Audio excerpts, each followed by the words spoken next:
Radio UK. Today I'm speaking to probably the find of the weekend for me, Fortune Teller from Bloodstock. Hello. Hello.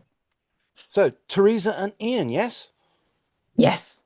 Okay, I caught your set in the tent on the new Blood stage at Bloodstock this about a month ago now.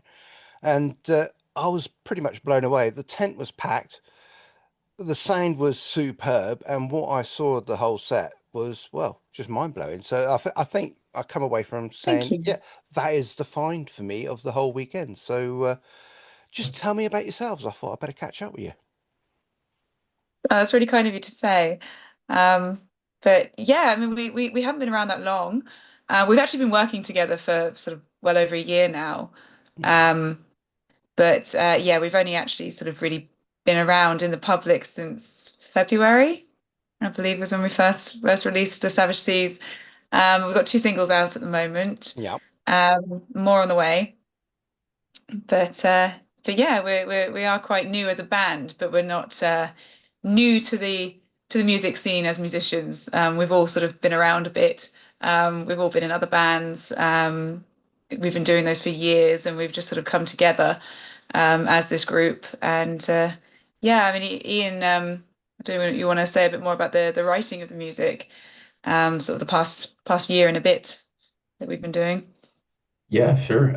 Yeah, it was Ross, the other guitar player, who sort of had an idea to make the term he was using at the time was sort of power metal band, Yeah. basically. I think the way it's kind of turned out, it's sort of like a symphonic power metal-esque kind of thing. But yeah, he was just contacting various musicians that he knew through different things, and me and Teresa were obviously two of the people he contacted. And yeah, over the past year I suppose myself and Teresa have done the majority of the writing. That's mostly what Ross wrote me in for, and then obviously Teresa for her vocals. And then we've had Merrick, our keyboard player. He's also the singer in a band called Exist Immortal, but he's also a very successful mixing engineer. So he's been doing the mixing, the production. So it was sort of like different people were headhunted for different strengths, and then over the past year, it's kind of turned into this kind of morphed sound of power metal, a bit of symphonic, but then also kind of a riffier, heavier side as well, coming from some of our other influences that have all come in.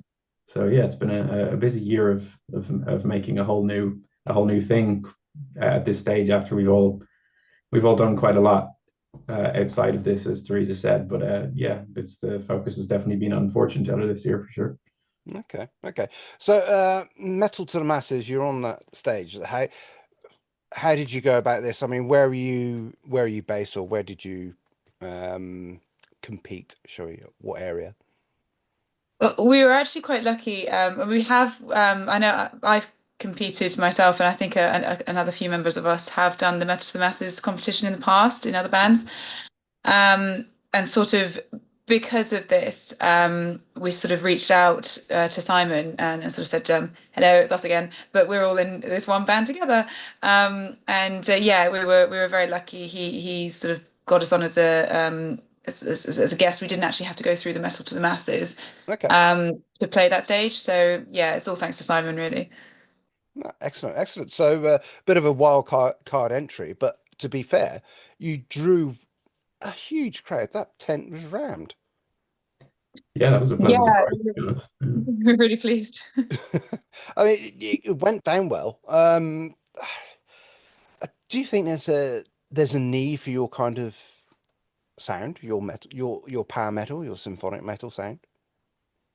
Yeah, I think so. There's kind of there's a lot of power metal and symphonic metal around, but I don't know if there's that much that kind of comes at it from the angle we're coming at it, where we're big fans of all that stuff and the sort of melodic, Mm, epic side of it. But then we're also all huge fans of bands like obviously Teresa's repping Evergrey right there, and then we've got In Flames and Soilwork and that kind of yeah, Swedish melody thing. And there's a couple of guys in the band who are big death metal guys, and that sort of riff element that's just a bit heavier, just has a bit more crunch, and yeah, the drums are a bit more groove oriented. It's not all just not saying that all power metal is speed, but obviously there's a lot of power metal that's more kind of a driving speedy kind of style, whereas most of our stuff is a little bit more mid-tempo. We do some faster stuff as well, but there's a lot of mid-tempo groove riff-based stuff on the sort of rhythm side. And then we kind of mix that with the symphonic kind of epic stuff on the top. And I haven't, from what I can tell listening around, there isn't a huge amount of that around. So I think there is a bit of a gap there that hopefully we can, spread this around more. Yeah. What was the reaction? I mean, did you meet many of the people around Bloodstock that seen your set? What was the reaction did you get from people after playing there? It was really positive. Yeah, we were really pleased because obviously we love playing anyway. So we were really pumped to actually be able to play Bloodstock again. But you never really know where the crowd's going to be at that time at Mm. on that day. Is it going to be a crowd that wants to listen to power metal at that time? Are they just there because it's raining? But it was really positive response. So yeah, we were really pleased because we've only had these two songs out. So again, sort of people are kind of coming in blind to listen to the rest of the songs that we have.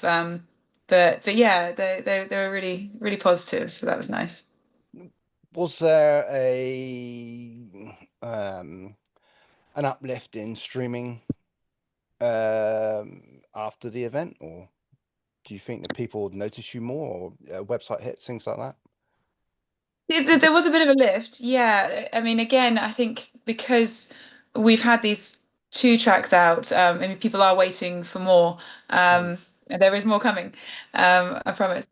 But yeah, there was definitely more hits on the videos that we had out as well, which was great. Bloodstock also sort of they used our track, The Fortune Teller, in some of their sort of post Bloodstock promo as well. Right. So that really helped as well. That was a really nice boost. It was really good of them to do that. So that kind of trailed some people over to our Spotify accounts and YouTube as well. Okay. Okay. So what is next for you guys? I know we off camera we've alluded to a few things, but what can you tell us about?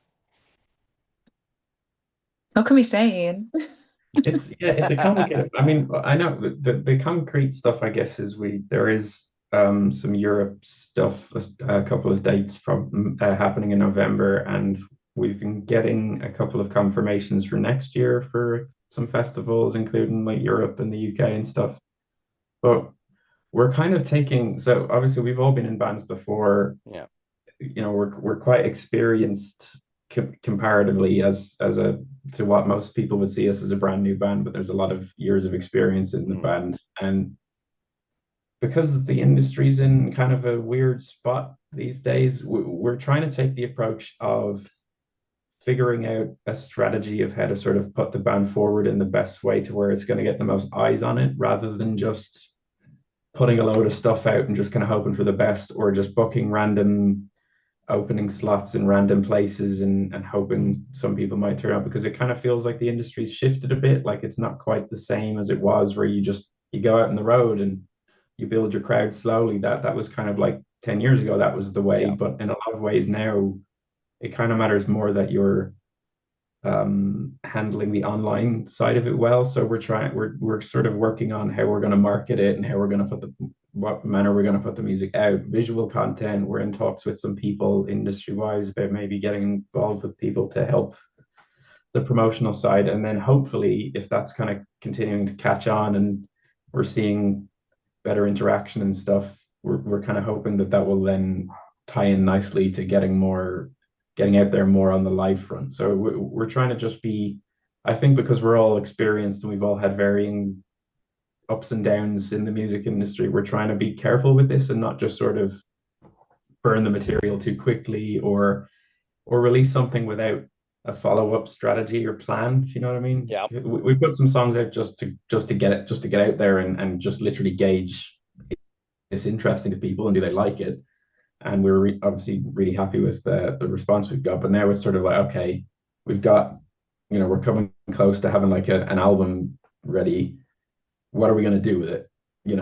Be it Yeah. from an industry perspective or anything like that. So that's why it's difficult to give super concrete answer is that, there's some gigs coming up and there's definitely more music to come out, but we're still sort of in the discussion stages of the strategy of how just how to maximize whatever interest we do get. We want to make sure it's as effective as it is and that it leads to something, and it isn't just a case of like you get a bunch of views in your first week and then Mm. it kind of you don't really follow it up with anything interesting, so then it kind of all dies down because everything just moves so fast in this era. So yeah, very long answer to that doesn't really give much information.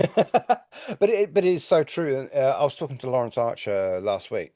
Um, he said he can spend thousands on a big budget video Yeah, and get a handful of views, but then they whack out idiotic TikTok videos on stuff like that, and it gets more traction and for the band that way than it yeah, does just putting out there's a song, there's a music video, and then walking away almost. So it is that strategy, as you were saying, and I think it's important for a lot of young bands to take that forward. Most of them have got a good grasp. Most of them have got a better grasp on social media than I have, which is And not mm, me. hard. yeah.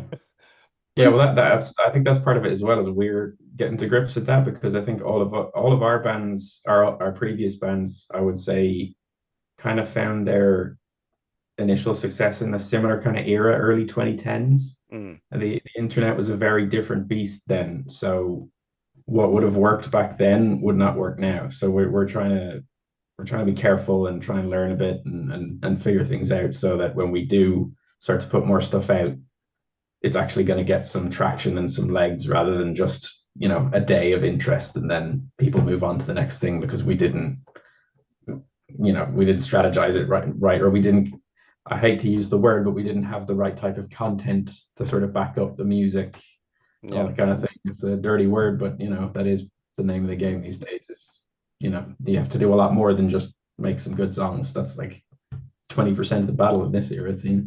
it is. It is.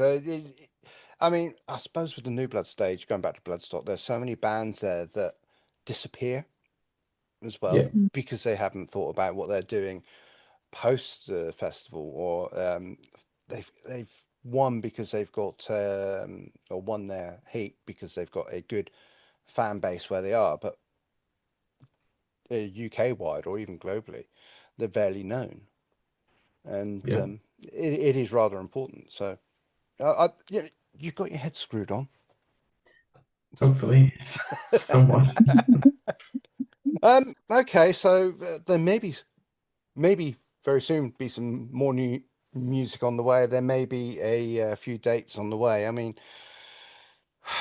it's a big commitment in a band. Yeah, it is. Yeah, I mean, is it just the one project now you guys have all got, or have you got other projects as well going on? Well, yeah, I mean, I was in a band, Metaprism. We're still writing music. I'm also in a sort of an 80s rock covers band with my friends from sort of around my area. And yeah, we're doing that. We went to Ireland last weekend. We're going to Belgium next weekend.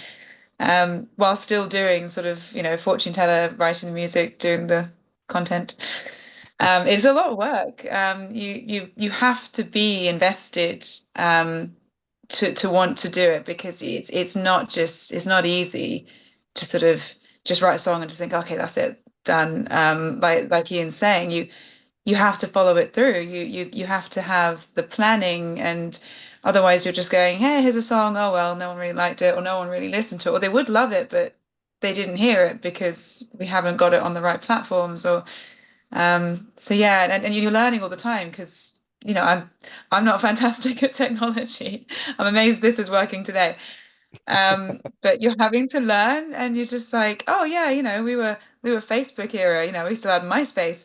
And now it's like TikTok was that. Okay, now I've got TikTok, now I'm on that, and then there'll be something else, and then there'll be something else. And if you don't catch up with it, you can just get left behind because Yeah, people will move on to the next platform and you're just not there. So you're not going to be appearing in their feed, and you will just remain unknown. And it's a tough world. Technology is a tough world.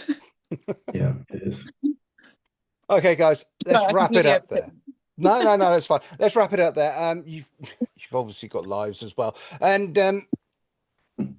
I do wish you all the very best going forward because I do, honestly, just it was the set of the weekend for me on the New Blood stage, and almost, Great. almost the whole weekend.